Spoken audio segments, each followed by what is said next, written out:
दुश्मन को मारो कम, तड़पाओ ज्यादा। ये देश रहना चाहिए गैर बराबरी के खिलाफ इस लड़ाई में। नमस्कार, मैं हूं चित्रा त्रिपाठी और अब वक्त हो चला है जनहित का। नमस्कार, मैं हूं चित्रा त्रिपाठी और आप देखना शुरू कर चुके हैं जनहित। पहले दौर के नामांकन में अब सिर्फ 2 दिन ही बाकी हैं। बावजूद इसके गठबंधन की गांठें बिहार में उलझी हुई हैं। आज एनडीए की ओर से विवाद को सुलझाने के लिए कमान खुद गृह मंत्री अमित शाह ने संभाल ली। कल तक नाराज चल रहे उपेंद्र कुशवाहा को मना लिया गया है। अब एनडीए कैंप में बात लगभग पटरी पर आ चुकी है। लेकिन महागठबंधन में जो स्थिति परसों थी, इसमें कोई परिवर्तन 48 घंटे के बाद भी अब तक नहीं हुआ है। आरजेडी के नेता नामांकन भी भर रहे हैं, लेकिन कांग्रेस और वीआईपी वाले इंतजार ही कर रहे हैं। आज 2 बड़े हाई प्रोफाइल नामांकन हुए हैं। राघोपुर से आरजेडी के तेजस्वी यादव ने पर्चा भरा, तो डिप्टी सीएम विजय सिन्हा ने लखीसराय से अपना नामांकन दाखिल किया है। आज प्रधानमंत्री ने भी अपने स्तर पर मोर्चा संभाल लिया। बूथ लेवल के कार्यकर्ताओं को जीत का मंत्र दिया, फॉर्मूला बताया। जबकि दूसरी ओर कांग्रेस की अंदरूनी कलह भी अब सामने आने लगी है। दिल्ली से पटना पहुंचे कांग्रेस नेताओं का एयरपोर्ट पर विरोध शुरू हो गया। मुर्दाबाद के नारे लगाए जा रहे हैं। इन सब के बीच जनहित में आपको अब बिहार चुनाव को लेकर 10 बड़ी खबरें, ब्रेकिंग न्यूज पहुंचाते हैं। जेडीयू ने 57 उम्मीदवारों की अपनी पहली लिस्ट जारी कर दी है। बीजेपी ने 12 उम्मीदवारों की आज दूसरी लिस्ट जारी की, जबकि चिराग पासवान ने 14 उम्मीदवारों की अपनी लिस्ट जारी कर दी है। बीजेपी ने नाराज चल रहे उपेंद्र कुशवाहा को मना लिया है। आज खुद गृह मंत्री ने उनसे मुलाकात की। उधर प्रधानमंत्री नरेंद्र मोदी ने बीजेपी के बूथ कार्यकर्ताओं को जीत का फॉर्मूला दिया। कल यूपी के सीएम योगी आदित्यनाथ बिहार आने वाले हैं। महागठबंधन में अब तक सीटों का ऐलान वही नहीं हो पाया है। मुकेश सहनी की वीआईपी 18 सीटों पर चुनाव लड़ सकती है, यह खबर है। जबकि एमआईएम ने 3 पार्टियों के साथ ग्रैंड डेमोक्रेटिक अलायंस बना लिया है। जबकि प्रशांत किशोर, जो राघोपुर से चुनाव लड़ने की बात कर रहे थे, कहीं से भी चुनाव नहीं लड़ेंगे, बल्कि वो अपनी पार्टी के उम्मीदवारों को मजबूत करेंगे। भारतीय जनता पार्टी ने अपने उम्मीदवारों की जो लिस्ट जारी की है, उसका जातीय गणित अब आपके सामने रखते हैं। पहली लिस्ट की तरह ही दूसरी लिस्ट में भी सवर्णों पर दांव लगाया गया है। अब दोनों लिस्ट को मिलाकर देखें तो कुल 19 राजपूत हैं। भूमिहारों की संख्या 12 है। 10 ब्राह्मणों को टिकट मिला है, 1 कायस्थ उम्मीदवार हैं। एससी एसटी से 8 लोगों को टिकट दिया गया है, जबकि ओबीसी की संख्या 12 हो गई है। और दोनों लिस्ट मिलाकर 21 ईबीसी हैं, जो भारतीय जनता पार्टी के उम्मीदवार बनाए गए हैं। वहीं आज जेडीयू ने भी अपने उम्मीदवारों की पहली लिस्ट जारी की है। इस लिस्ट में कुल 57 उम्मीदवारों के नाम का ऐलान किया गया है। बड़ी बात यह है कि इस लिस्ट में किसी भी मुस्लिम उम्मीदवार का नाम शामिल नहीं है। वैसे तो नीतीश कुमार परसों से ही सिंबल बांट रहे थे, लेकिन लिस्ट आज जारी हुई है।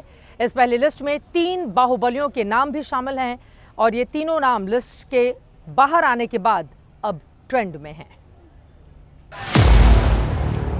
तस्वीर नंबर 1, बाहुबली अनंत सिंह।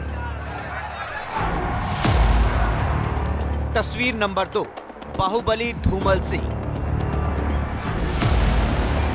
तस्वीर नंबर 3, अमरेंद्र पांडे उर्फ पप्पू पांडे। ये तीनों जेडीयू के उम्मीदवार हैं। पहले लिस्ट में इन तीनों को पार्टी ने टिकट दिया है। कॉमन ये है कि ये तीनों के तीनों ही बाहुबली हैं। अपने अपने इलाके में इनका दबदबा माना जाता है।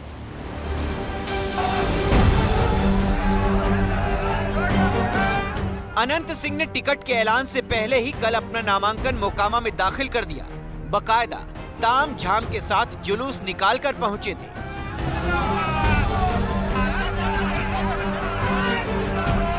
अनंत सिंह की कहानी तो पूरा देश जानता है। आज कहानी आप बाहुबली धूमल सिंह की जानिए। पूरा नाम मनोरंजन सिंह उर्फ धूमल सिंह है। सारण की गलियों में धूमल सिंह का सिक्का आज भी चलता है। 80 के दशक में धूमल सिंह का नाम बिहार, यूपी, एमपी के पुलिस थानों में दर्ज हुआ करता था। साल 2000 में धूमल सिंह सारण जिले की बनियापुर सीट से निर्दलीय विधायक बने और तब से लेकर अब तक जेडीयू में बने हुए हैं। पिछले 5 बार से चुनाव जीत रहे हैं। हालांकि उनकी पत्नी पिछला चुनाव एकमा सीट से लड़ी, लेकिन हार गई थी। कहा जाता है कि धूमल सिंह पर कभी 150 केस थे, हालांकि 2005 में दिए चुनावी हलफनामे में उन्होंने अपने ऊपर 29 मामलों का जिक्र किया था। हत्या से लेकर रंगदारी और वसूली तक के मामले दर्ज थे। धूमल सिंह ने अपनी सियासी पारी बिहार के सारण से खेली, लेकिन अपराध की कर्मभूमि रहा झारखंड का बोकारो।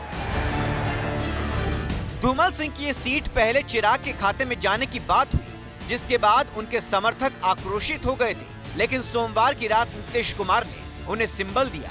आज पार्टी की लिस्ट में नाम का औपचारिक ऐलान भी हुआ। एक माह में पिछली बार आरजेडी के श्रीकांत यादव को 53,875 वोट मिले थे। तब धूमल सिंह की पत्नी जेडीयू उम्मीदवार थी और उन्हें 39,948 वोट मिले थे। तीसरे नंबर पर एलजेपी के मुन्ना सिंह थे, जिन्हें 29,992 वोट मिले थे। एनडीए का वोट बटा तो आरजेडी की जीत हो गई। जेडीयू की इस लिस्ट में जिस तीसरे बाहुबली का नाम है वो है अमरेंद्र पांडे उर्फ पप्पू पांडे। पप्पू पांडे अभी गोपालगंज जिले की कुचायकोट सीट से विधायक हैं। जिले में इनके परिवार का दबदबा है। चुनाव के प्रचार में दर्जनों गाड़ियों के काफिले के साथ सड़क पर निकलते हैं।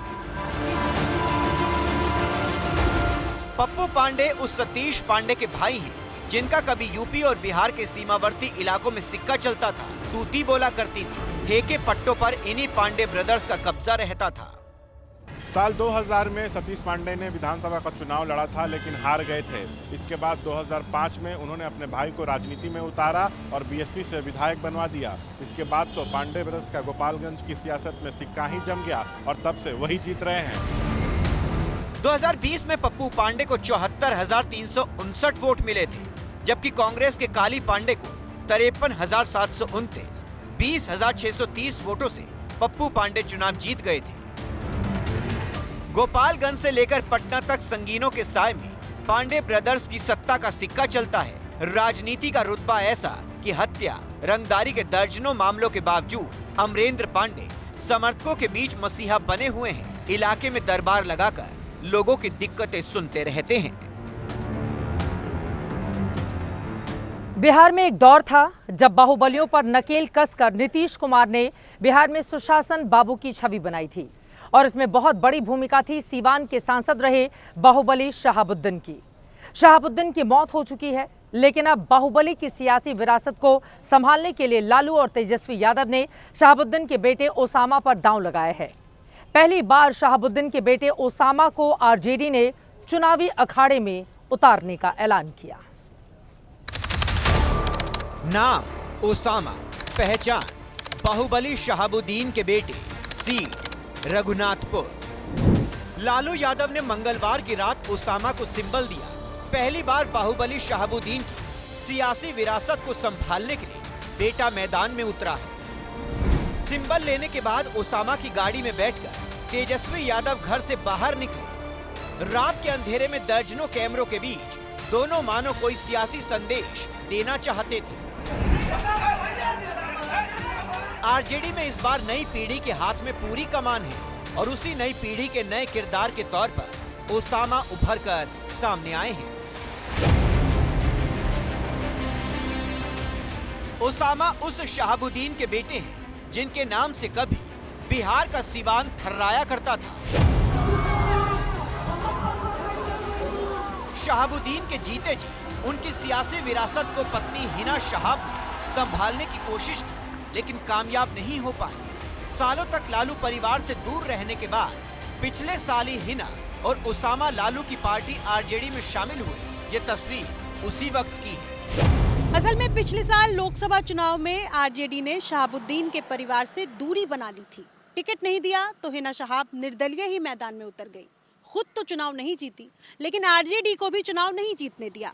बाद में लालू परिवार को ओसामा की जरूरत महसूस हुई और उन्हें पार्टी में शामिल कराया गया। ओसामा का वैसे तो बड़ा आपराधिक इतिहास नहीं है, लेकिन पहचान बाहुबली के बेटे की है, लिहाजा खुद ब खुद क्राइम का कनेक्शन जुड़ जाता है। ओसामा न सिर्फ पहली बार चुनाव लड़ने जा रही हैं, बल्कि नई सीट से दांव आजमाएंगे। रघुनाथपुर सीट से हरिशंकर यादव का टिकट काटकर ओसामा को उम्मीदवार बनाया गया है। 2 बार से हरिशंकर यादव आरजेडी के टिकट पर जीत रहे थे। हरिशंकर यादव शहाबुद्दीन परिवार का बेहद करीबी माना जाता है। इस सीट पर ओसामा का मुकाबला जेडीयू के जीशु सिंह से होगा। जीशु सिंह और ओसामा दोनों पहली बार चुनाव लड़ने के लिए मैदान में उतरे हैं। पहली बार दोनों टकराएंगे। जैसे ओसामा ने अपने सियासी करियर की शुरुआत विधानसभा चुनाव से की है, ठीक वैसे ही साल 1995 में शहाबुद्दीन भी पहली बार जीरादेई से निर्दलीय चुनाव लड़कर जीते थे। शहाबुद्दीन 1996 से 2009 तक सांसद रहे। इसके बाद सिवान की सियासत में भले ही उनके नाम का सिक्का चलता रहा, लेकिन चुनाव में पत्नी लगातार हारती रहीं। अब बेटे के हाथ में सियासी विरासत है और उस विरासत को आगे बढ़ाने की चुनौती भी। वैसे लोकसभा चुनाव के दौरान 2024 में हिना शहाब को रघुनाथपुर क्षेत्र में बढ़त मिली थी, लेकिन मुस्लिम आबादी ज्यादा होने के बावजूद भी रघुनाथपुर सीट से आज तक कोई मुसलमान विधानसभा का चुनाव नहीं जीता है। रघुनाथपुर में कुल वोटर करीब 3 लाख है। मुस्लिम वोटरों की संख्या करीब 25% है। यादव आबादी 10% है। राजपूत भी इस इलाके में 10% है। दलित वोटर 12%, वैश्य और अति पिछड़ी जाति के वोटर भी अच्छी खासी संख्या में है। यानी यादव और मुस्लिम का समीकरण तो ओसामा को जीत के करीब पहुंचाने वाला दिखता है, लेकिन बाकी जातियों की गोलबंदी ओसामा पर भारी भी पड़ सकती है। फिलहाल तो ओसामा और तेजस्वी की सियासी केमिस्ट्री की पटना के पॉलिटिकल कॉरिडोर में खूब चर्चा हो रही है। इधर महागठबंधन में उम्मीदवारों को संबल दिए जा रहे हैं। नामांकन भी चल रहा है। आज तेजस्वी यादव ने भी अपना नामांकन दाखिल कर दिया है, लेकिन गठबंधन की गांठ सुलझी नहीं है। तेजस्वी के नामांकन के दौरान परिवार और करीबी लोग ही नजर आए। गठबंधन का कोई भी साथी वहां पर दिखाई नहीं दिया।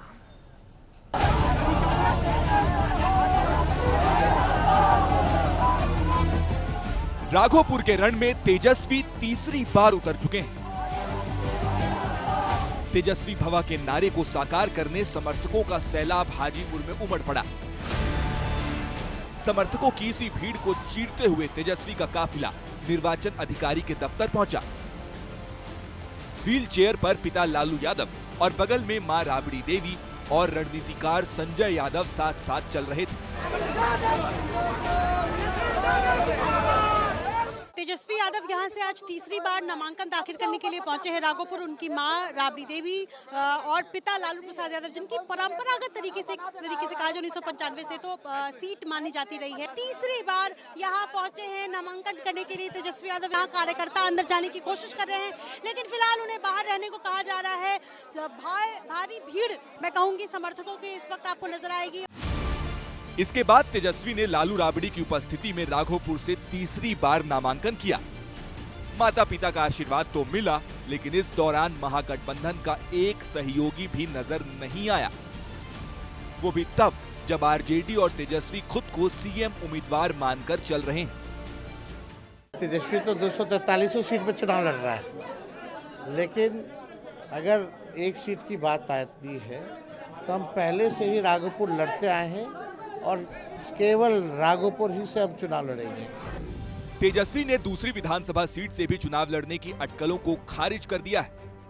10 साल पहले तेजस्वी ने राघोपुर से ही राजनीति की पारी शुरू की थी। विरासत को बढ़ाते हुए तेजस्वी यहां 2015 और 2020 में जीते, और अब जब बिहार में खुद को नीतीश के विकल्प के रूप में पेश कर रहे हैं, तो चुनाव क्षेत्र राघोपुर को ही बरकरार रखा है। राघोपुर में तेजस्वी की चुनौती बढ़ाने के लिए प्रशांत किशोर ने भी खूब माहौल बनाया, लेकिन आखिर में पैर पीछे खींच लिए। जनसुराज ने राघोपुर से चंचल सिंह को टिकट दिया है। वहीं बीजेपी ने तेजस्वी की घेराबंदी के लिए उम्मीदवार का ऐलान अभी नहीं किया है। राघोपुर का रण कितना रोचक होगा, वो इस बात पर निर्भर करेगा कि बीजेपी किसे टिकट देती है। जनसुराज से भले पीके मैदान में ना हो, लेकिन चंचल सिंह की मौजूदगी से जाति का गणित बदल सकता है। राघोपुर में 30% से ज्यादा यादव वोटर हैं। अति पिछड़ा यानी ईबीसी 35% है। दलित और महादलित वोटर 18% हैं। सामान्य वर्ग के 15% वोटर हैं। जनसुराज के चंचल सिंह राजपूत बिरादरी से आते हैं। बीजेपी यहां से यादव उम्मीदवार पर दांव लगाती रही है। अगर यादव वोट बटे तो राघोपुर में 2010 के नतीजे भी रिपीट हो सकते हैं। तब राबड़ी देवी को हार मिली थी।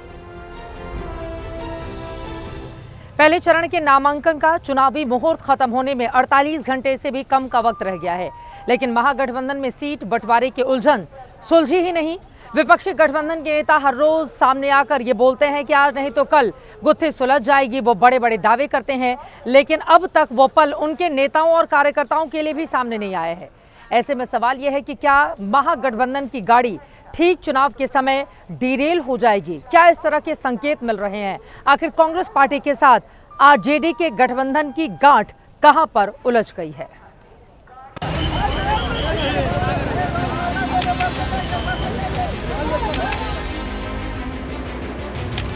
महागठबंधन में सीटें अब तक बटी नहीं, लेकिन नामांकन दनादन दाखिल हो रहे हैं। बिना सीट बंटवारे के ही आरजेडी अब तक 71 उम्मीदवारों को सिंबल दे चुकी है।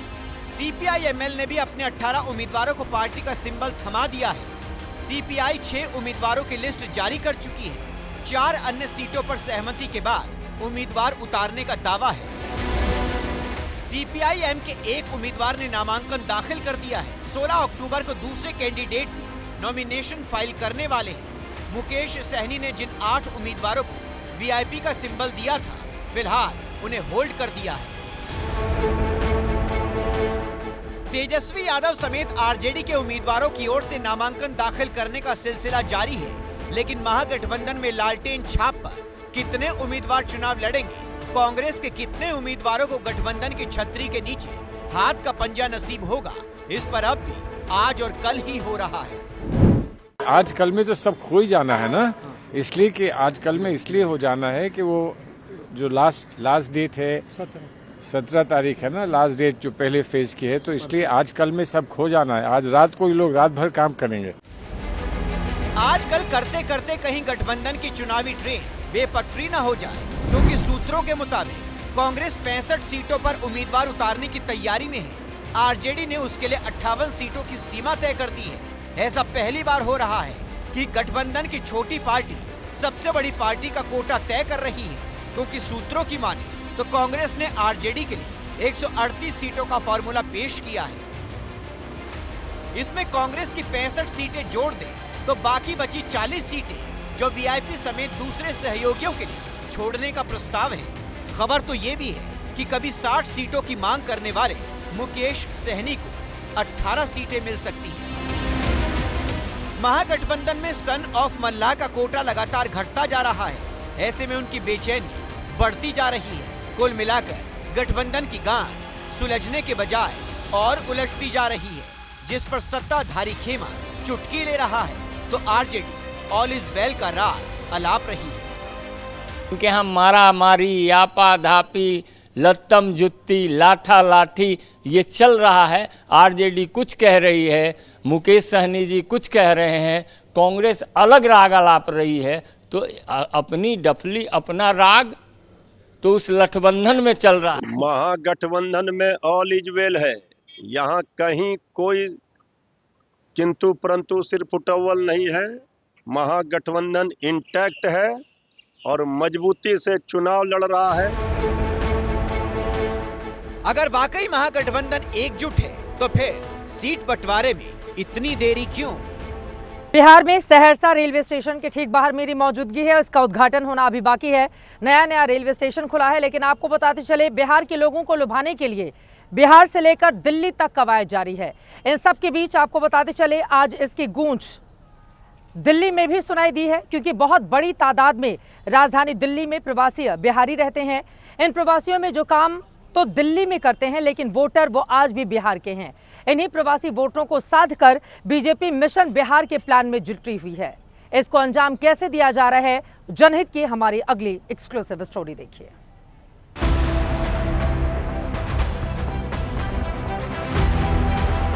राजधानी दिल्ली की ये तंग गलियां, 8 बाई 8 के कमरे, झुग्गियां, जिनमें वो लाखों लोग रहते हैं जो कई साल पहले अपने घर गांव को छोड़कर एक बेहतर कल की उम्मीद में यहाँ बसे हैं। इनके सपनों को उड़ान मिली हो या नहीं, लेकिन बीजेपी इन लोगों को अपने चुनावी मिशन से जोड़ने में जुट गई है। बिहार चुनाव की तारीखों का ऐलान हो गया है। ऐसे में तस्वीरें हम आपको देश की राजधानी दिल्ली से क्यों दिखा रहे हैं, ये बताना भी जरूरी है। दरअसल आपको बता दें कि दिल्ली में बिहार के करीबन 25 लाख वोटर्स रहते हैं, लिहाजा उन वोटर्स को कैसे अपने घर, अपने होम स्टेट भेजा जाए, उन्हें कन्वेंस करने के लिए बीजेपी के कार्यकर्ता इस वक्त फील्ड पर आपको नजर आएंगे। दिल्ली के कीर्ति नगर इलाके में बीजेपी कार्यकर्ता गलियों, झुग्गियों के चप्पे चप्पे छान रहे हैं, डोर टू डोर पहुंच रहे हैं, उन लोगों की जानकारी जुटा रही हैं जो रहते तो दिल्ली में हैं, लेकिन वोट अब भी उनका बिहार में है। ऐसे लोगों को बिहार भेजकर फिर से कमल खिलाने की तैयारी है। जो कोई गरीब आदमी ऐसा होता है जिसके पास टिकट की व्यवस्था नहीं होती है, हम उसकी भी अपने स्तर पे, पार्टी तो आपको पता है पार्टी के स्तर पे तो नहीं हो पाएगा, मगर जो यहाँ के लोकल कार्यकर्ता हैं वो अपने दमखम पे मिलकर के जो लोगों को बिहार जाने की तैयारी है उनके लिए बस का अरेंज या रेल की टिकट जैसे भी होता है कम से कम में अरेंज करने की कोशिश कर रहे हैं सभी लोग। रोजी रोटी की मजबूरी में सालों से दिल्ली में रह रहे ये वो लोग हैं जिनका दिल अब भी अपने गृह राज्य में ही बसता है। जब वोट देने के बहाने घर जाने की उम्मीद जगी तो लोगों के चेहरे पर खुशियां छा गई। हम लोग का फ्री करवा दीजिए गाड़ी, हम लोग जाएंगे वोट गिरा के आएंगे। कितने सालों से आप दिल्ली में रह रही हैं? मैं 10 साल से रह रही हूँ। 10 साल से। और अभी वोट आपका बिहार में ही है? बिहार में ही है। आपका वोट बिहार में? हम लोग कहाँ गाँव में है। बिहार रहती नहीं आप? नहीं रहते हैं, बिहार रहते हैं। अभी जाएंगे ना छठ पूजा में। अच्छा, छठ में जाएंगे, उसके बाद वोट के लिए भी वहीं रुकेंगे? हाँ, मेरी वोटिंग बिहार की है। बताया जा रहा है कि दिल्ली बीजेपी ने हर मंडल और जिले को निर्देश दिया है कि वो अपने क्षेत्र में रहने वाले बिहार के मतदाताओं की लिस्ट तैयार करें। पूर्वांचल मोर्चा, बिहार प्रकोष्ठ जैसे कई संगठन और विभाग को इस काम में लगाया गया है। अनुमानित आंकड़ों के मुताबिक दिल्ली में बिहारियों की आबादी 25 लाख से ज्यादा है। इनमें से अधिकांश बिहार के मूल निवासी हैं, जो बिहार की मतदाता सूची में पंजीकृत हैं, जिनमें प्रवासी मजदूर, छोटे व्यापारी, रिक्शा चालक, छात्र और नौकरी पेशा लोग शामिल हैं। बिहार में डबल इंजन सरकार कायम करने के लिए दिल्ली की ट्रिपल इंजन सरकार भी जोर लगा रही है। छठ महापर्व की तैयारी के लिए यमुना में युद्ध स्तर पर सफाई अभियान जारी है, ताकि दिल्ली में छठ पर्व की भव्य तस्वीर बिहार के मतदाता टीवी पर देखें तो वोट रूपी आशीर्वाद एनडीए को मिले। कि यमुना के दोनों तरफ कई कई किलोमीटर तक जहां जहां जनसंख्या है, दिल्ली में इस बार भव्य, सुंदर और दिव्य छठ बनाई जाएगी। बिहार विजय की बिसात दिल्ली में बिछा दी गई है। दिल्ली विधानसभा में जिस तरह पूर्वांचली वोटरों ने बीजेपी का सियासी वनवास खत्म किया था, अब उसे बिहार में भी दोहराने की तैयारी तेज हो गई है। बिहार के चुनावी रण में योगी आदित्यनाथ के हुंकार का पहला अध्याय भी अब शुरू होने वाला है। वो कल दानापुर और जिस सहरसा में इस वक्त हमारी मौजूदगी है, यहां से मिशन बिहार का श्री गणेश करने वाले हैं। बीजेपी ने इस बार यूपी के कई दिग्गजों समेत करीब 100 नेताओं की टीम को बिहार विजय की जिम्मेदारी सौंपी है। बिहार में बीजेपी के स्पेशल 100 के वो बड़े चेहरे कौन कौन से हैं, आगे बढ़ते हुए इस रिपोर्ट में दिखाते हैं आपको।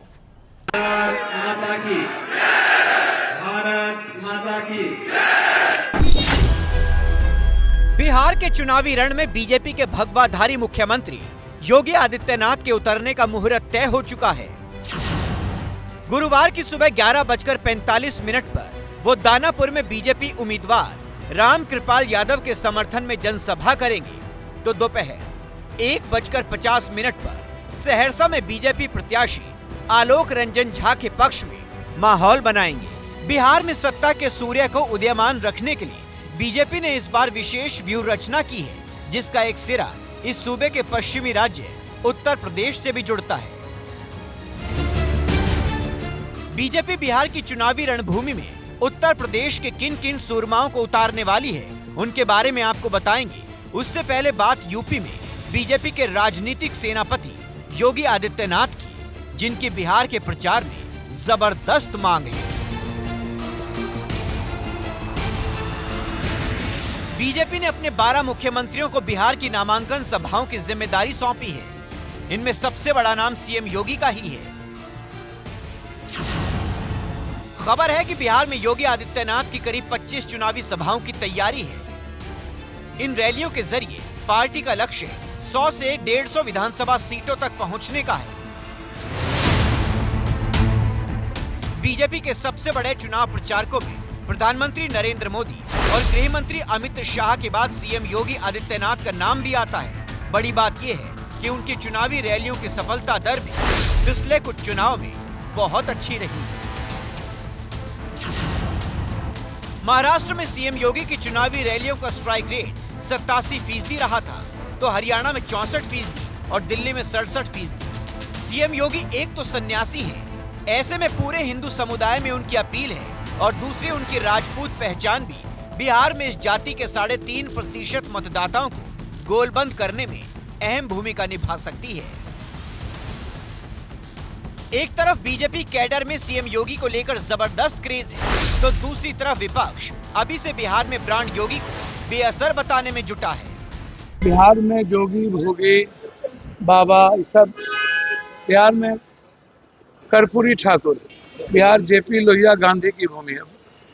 यहाँ नफरत का कोई जगह नहीं है, मोहब्बत के रास्ते बिहार चलती है। ये बिहार के आने वाले युवा पीढ़ी उसको स्वीकार नहीं करेंगे, और जोगी योगी के आने से पहले भी आए हैं। वैसे बीजेपी ने इस बार सीएम योगी से पहले यूपी के डिप्टी सीएम केशव प्रसाद मौर्य को चुनाव सह प्रभारी बनाकर गैर यादव ओबीसी और खासकर कोयरी मतदाताओं को लामबंद करने की बड़ी जिम्मेदारी सौंपी है।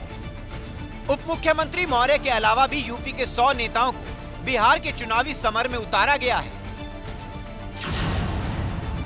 इनमें ब्राह्मण जाति से आने वाले गौतम बुद्ध नगर के सांसद डॉक्टर महेश शर्मा, अनुसूचित जाति से ताल्लुक रखने वाले बुलंदशहर के सांसद भोला सिंह, भूमिहार जाति से आने वाले और बलिया जिले की फेफना से पूर्व विधायक उपेंद्र तिवारी, राजपूत जाति से ताल्लुक रखने वाले बलिया से विधायक और योगी सरकार में मंत्री दया शंकर सिंह, अनुसूचित जाति से आने वाली धौरहरा की पूर्व सांसद और बीजेपी की राष्ट्रीय उपाध्यक्ष रेखा वर्मा, राजपूत जाति से आने वाले पूर्व मंत्री डॉक्टर महेंद्र सिंह, कुर्मी जाति से ताल्लुक रखने वाले और योगी सरकार में मंत्री स्वतंत्र देव सिंह, अनुसूचित जाति से आने वाले और कौशाम्बी से पूर्व सांसद विनोद सोनकर। कई बड़े चेहरों को मिशन बिहार को अंजाम तक पहुंचाने की जिम्मेदारी दी गई है। सब मिलकर के बिहार में फिर से नीतीश कुमार के नेतृत्व में राष्ट्रीय जनतांत्रिक गठबंधन की सरकार बनाने के लिए संकल्पित है, और विपक्ष के उस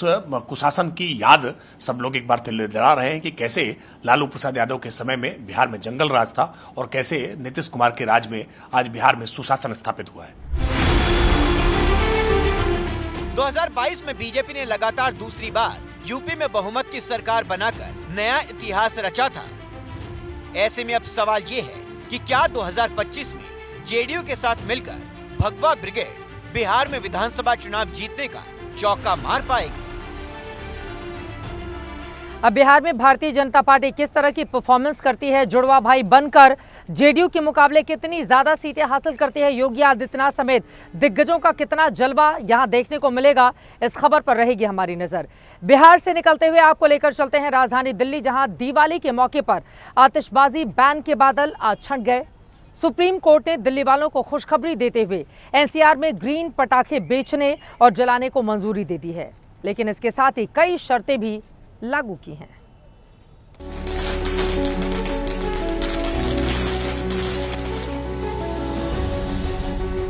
देश की सबसे बड़ी अदालत ने साफ कर दिया है कि इस दिवाली दिल्ली वाले दिए भी जलाएंगे और आतिशबाजी भी कर पाएंगे।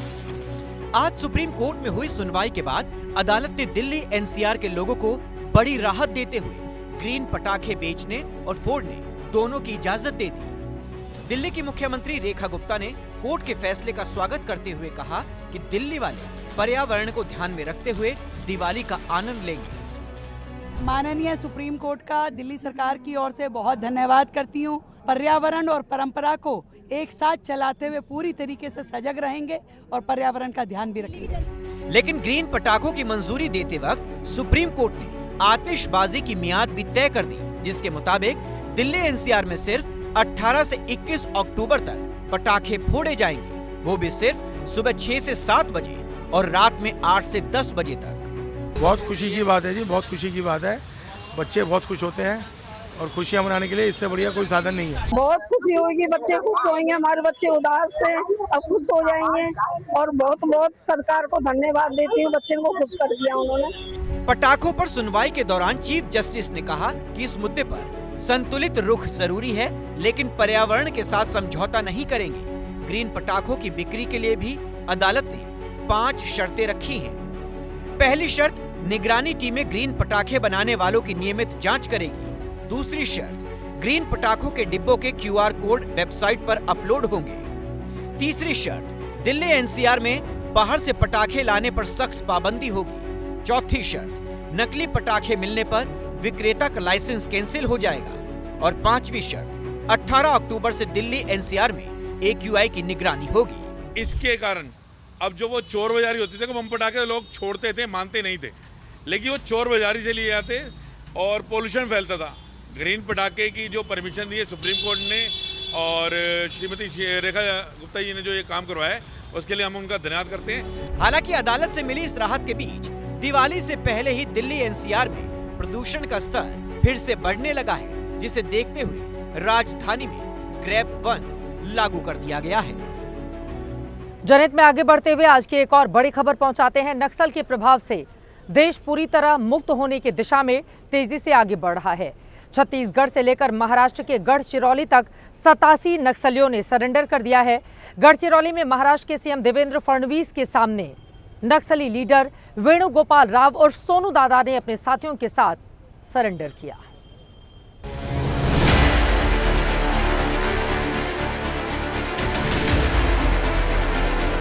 करीब 55 साल से चला आ रहा लाल आतंक अपनी अंतिम सांसें ले रहा है।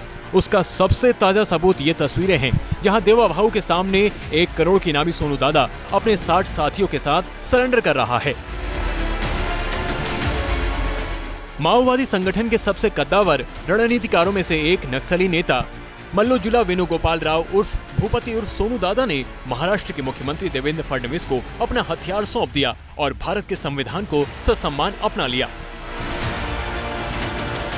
नक्सलियों की बंदूक का शोर थम गया है और अब ये बेजान सी ऐसे ही पड़ी हैं। पुलिस ने नक्सलियों से 50 से ज्यादा हथियार बरामद किए हैं। सोनू उर्फ भूपति, इन्होंने आत्मसमर्पण किया है। उनके साथ 60 लोगों ने आत्मसमर्पण किया है। ये आइडियोलॉजिकल भी वॉरफेयर करते थे और साथ साथ जमीनी वॉरफेयर में भी रिक्रूटमेंट करना, ट्रेनिंग देना, ये सारी चीजों में यही एक प्रमुख थे। महाराष्ट्र पुलिस लंबे वक्त से सोनू दादा के संपर्क में थी। इसी साल 1 जनवरी को सोनू दादा की पत्नी तारका और उसकी भाभी पहले ही सरेंडर कर चुकी हैं। गढ़चिरौली में बड़ी संख्या में हुए नक्सलियों के आत्मसमर्पण से छत्तीसगढ़, महाराष्ट्र और तेलंगाना में भी नक्सलवाद के खिलाफ लड़ाई को अंतिम चरण में ले जाने में मदद मिलेगी। गृह मंत्री अमित शाह साफ कर चुके हैं कि 31 मार्च 2026 तक देश से नक्सलवाद का नामो निशान मिट जाएगा। सरेंडर करना है तो सीज फायर करने की जरूरत ही नहीं है, हथियार डाल दो, पुलिस एक भी गोली नहीं चलाएगी, आपको रीएस्टैब्लिश कर। गृह मंत्री ने सोशल मीडिया पर नक्सलियों के सरेंडर को ऐतिहासिक उपलब्धि बताते हुए कहा है, नक्सल प्रभावित जिलों की संख्या घटकर 18 से 11 रह गई है। आपको बता दें कि पिछले 10 वर्षों में 8000 से ज्यादा नक्सलियों ने हिंसा का रास्ता छोड़ा है। नक्सल घटनाओं में लगातार गिरावट आ रही है।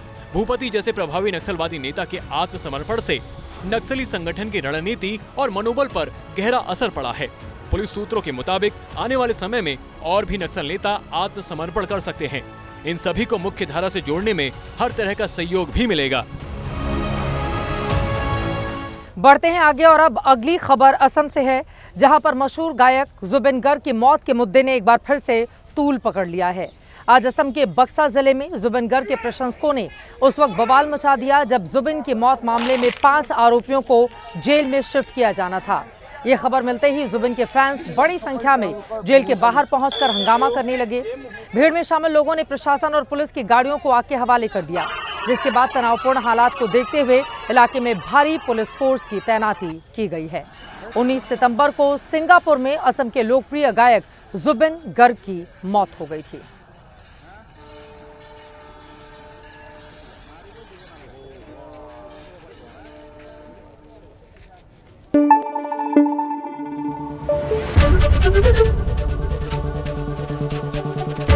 Thank you. एबीपी न्यूज आपको रखे आगे।